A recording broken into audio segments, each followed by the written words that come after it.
These three tribes in Africa were the very last tribe to be conquered by the white people. Let me use that word, fully colonized. Follow me in this video. It's going to be very interesting, and you're going to learn a lot. In Africa, there were about 10,000 different tribes.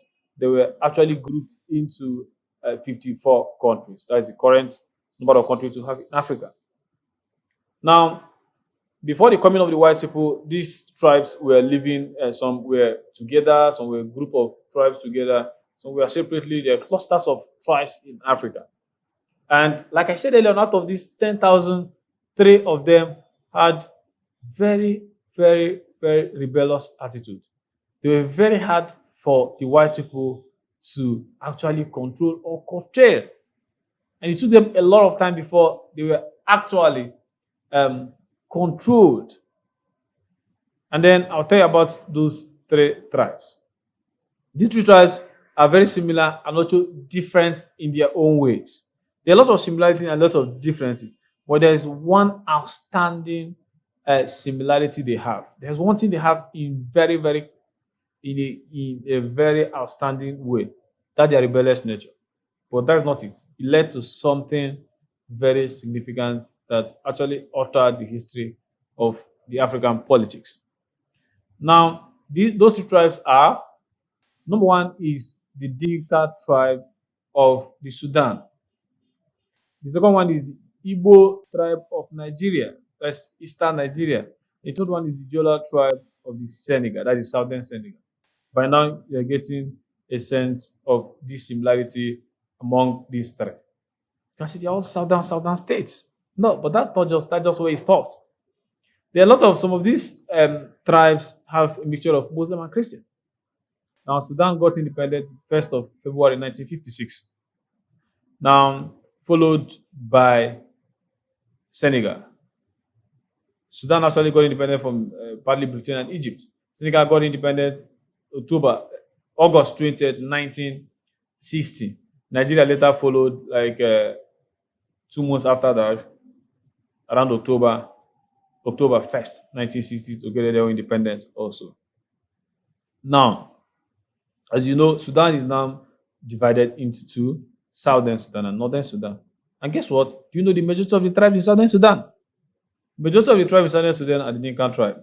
And you're not getting a sense of what the major similarities are. Now, this rebellious set of people, what they later did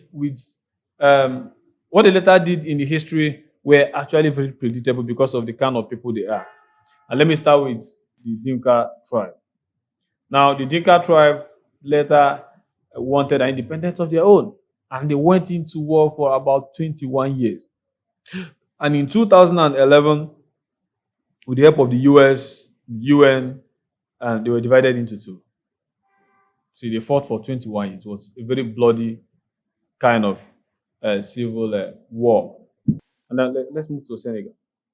In 1983, the Jola people declared independence and went to war with Senegal. No, they were not successful.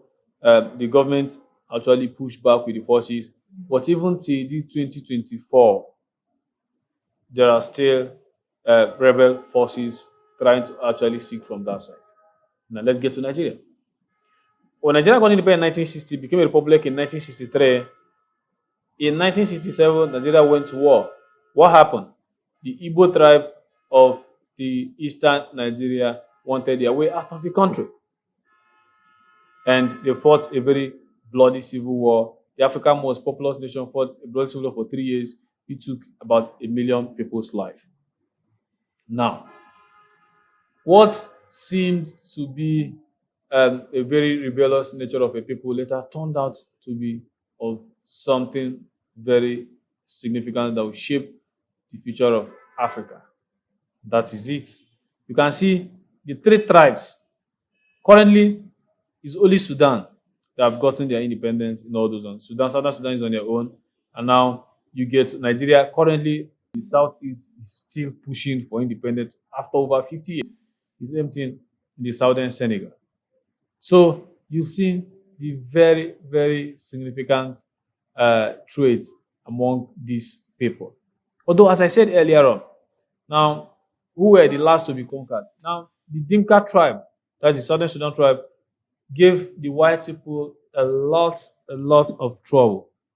They were actually conquered around 1930. You can imagine, 1930. And the Igbo tribe were around 1927 to 1928. That's when they were actually subdued totally by the white people. And then the Jola tribe were within that same period also. So you can see that this their rebellious attitude wasn't just a fluke, it was something inside of them.